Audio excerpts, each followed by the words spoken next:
moist and dry alike. The Lord will be unwilling to pardon him, for the Lord's anger and passion will smoke against him. All the curses written in this book will be curses descended on them, and the Lord will blot out their names from under heaven. Remember the part whatever I said, Mount Gerizim, Moses declared the blessings, and he went to Mount Ebal and said the curses. I don't know what that means, but I think it's kind of cool. Where am I at? The Lord will single them out from all the tribes of Israel for calamity, in accordance with all the curses of the covenant written in the book of the law.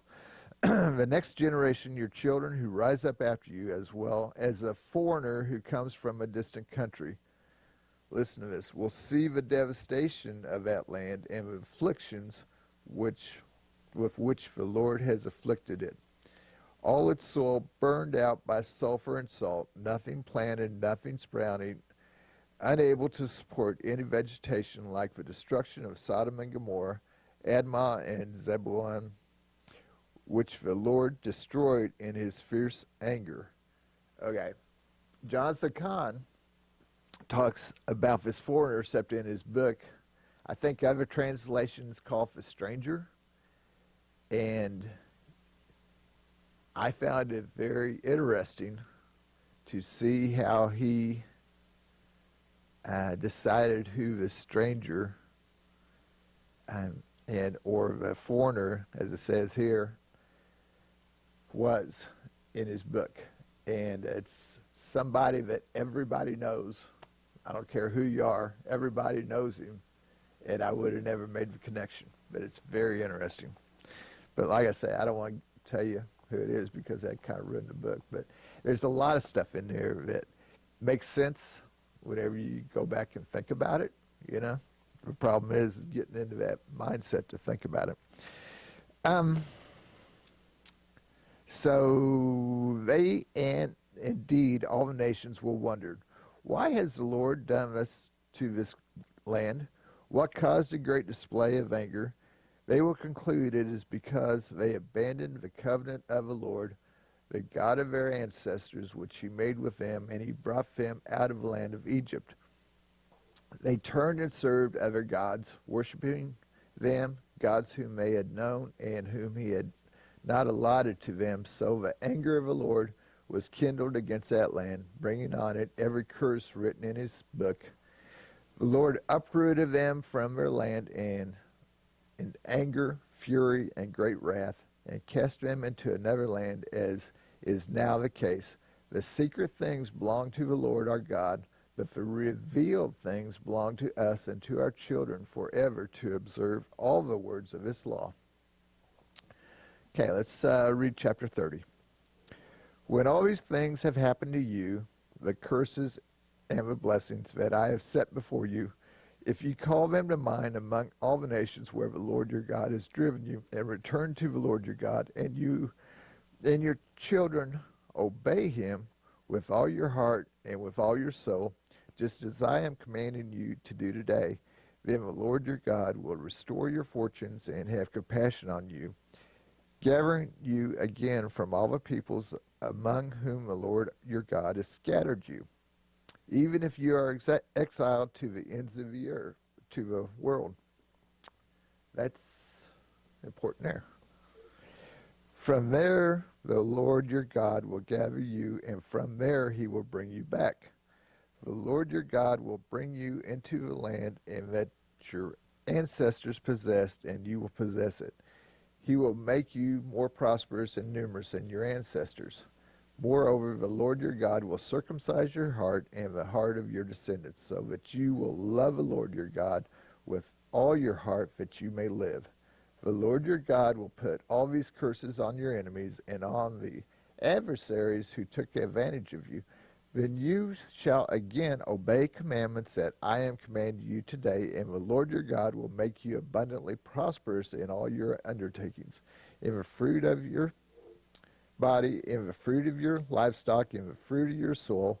For the Lord will again take delight in prospering you, just as he delighted in prospering your ancestors when you obey the Lord your God by observing the commandments and decrees that are written in his book of the law, because you turn to your Lord your God with all your heart and with all your soul.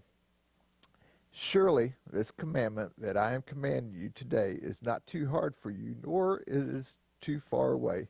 It is not in heaven that you should say, we will go up to heaven for this and get it for us so that we may hear it and observe it. Neither is it beyond the sea that you should say, who will cross to the other side of the sea for us and get it for us so that we may hear it and observe it. No, the word is very near to you. It is in your mouth and your heart for you to observe. See, I have set before you today life and prosperity, death and adversity. If you obey the commandments of the Lord your God that I have commanded you today, by loving the Lord your God, walking in his ways and observing his commandments, decrees, and ordinances, then you shall live and become numerous, and the Lord your God will bless you in the land that you are entering to possess. But if your heart turns away and you do not hear, but are led astray to bow down to other gods and serve them, I declare to you today that you shall perish. You shall not live long in the land that you are crossing the Jordan to enter and possess. I call heaven and earth to witness against you today that I set before you life and death, blessings and cursings, choosing life so that you and your descendants may live, loving the Lord your God, obeying him and holding fast to him, for that means life to you and the length of days, so that you may live in the land that the Lord swore to give to your ancestors, to Abraham, to Isaac, and to Jacob. So, I'm going to be real honest with you. Whenever I read this in the past, I just assumed that we were talking about the first exile of the Israelites, or Judah actually. Okay, remember, we haven't got there yet, but we discussed that Israel divided up into northern kingdom, southern kingdom, okay? 10 tribes went to the north, that was called Israel. 2 tribes went to the south, that's called the southern kingdom, okay, or Judah. So the Assyrians took captive all the Israelites, those northern 10 tribes. And you never hear from them again, okay? We don't know where they went. Actually, it says somewhere that the people were taken captive, the Assyrians took them captive, and then they replaced them with people that they had taken captive before. So we don't know where the original 10 tribes went to. They just scattered, okay? So that's what I thought we were talking about. And then the same thing, and I don't remember how many years it was later, I counted up, but anyway, the Babylonians came in and took Judah and Benjamin, the tribe, which is the southern kingdom, took them captive. And remember, that's where Daniel comes in and all that, because Daniel was during captivity. And then remember, Persia takes over Babylonia, and King Cyrus grants them a decree to let them go back. And they started building the wall, and then they built the temple and all that. Okay? So at Jesus' time, that was that descendants of that bunch of people. Okay? Cyrus wrote it into law, and they should build the wall. Right. Okay. And so I thought that was the exile that we were talking about, okay? And they were brought back, okay? But Jonathan Cahn makes a pretty good case, and if you think of it this way, whatever he says, if last I read there about modern times, we're talking about Israel going back to its homeland in 1948 and becoming a nation, okay? And I never looked at it that way. I didn't think that far ahead, okay? So that's kind of where we're at. How much time I got? You have 5 minutes. 5 minutes. Okay. So anyway, that's where we're at. Like I say, this is a really good book. You need to read it. And it will surprise you at what he's come together. And I will tell you that it's called Jubilean Mysteries Unveiled. So let me tell you a little bit about the Jubilee. The Jubilee was a, what do I want to call it? Kind of like a festival for the Jews. Yeah. And it's every 50 years, okay? And so this book is kind of based on that. And I don't know if you've ever read his other books, The Harbinger and all those, but The Paradigm, it kind of falls in the same way of talking.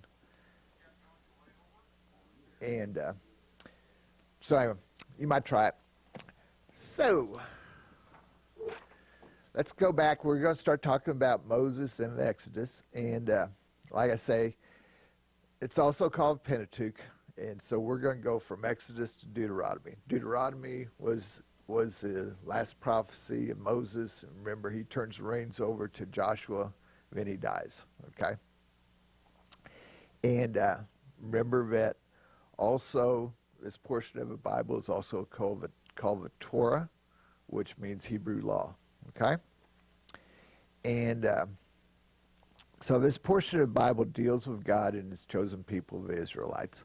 The book of Exodus begins with government-imposed infanticide to control the population of the Israelites and the survival of a baby named Moses in approximately 1526. And the deal is Pharaoh thought that if they kept on having kids like they were having, that sooner or later they'd try to take over. So that's why they imposed the infanticide. Wasn't Moses prophesied?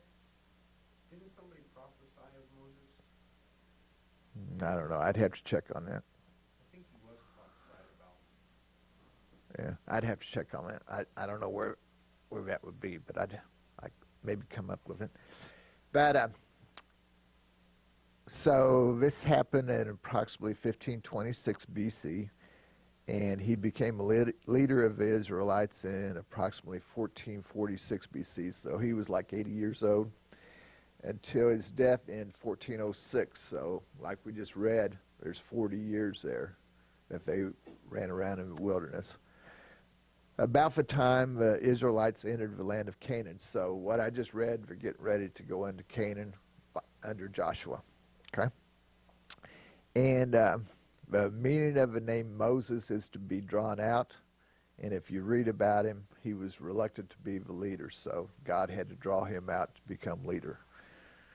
Pharaoh, according to 3,458 Bible people and places, says it is the inhabitant of the palace. So it's interesting if these names,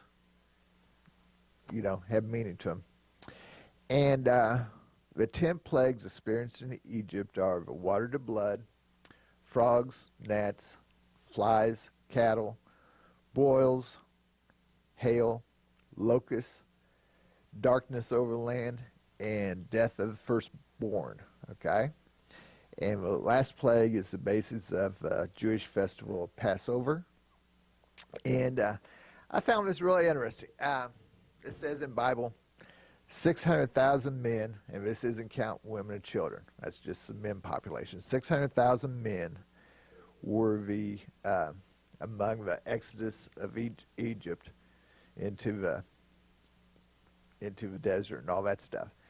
So I watch a lot of Israeli TV. I got cable, and whenever we were talking about 1948, this is something they said the other day. I was watching this program the other day, and it stated that when Israel became a nation in 1948, 600,000 Jews settled the land. So I thought that was kind of cool that 600,000 established it in the first place, and then 600,000 came back. I don't know. I found that odd. Okay, so you've all From exile. yeah. So you got the first one, going in. I don't know. Anyway, manna means, what is it? We've all heard of manna. That's the meaning of it, is what is it? And manna was given to the complaining Israelites as a miracle from God. And we'll pick up there next time, and we'll get some scripture about manna and stuff like that. But I do want to thank you for your time, and this concludes this week's Basics of Faith. But I do want you to stay tuned for Dr. Paul and Nancy with a happy hour. And until next time, God bless y'all.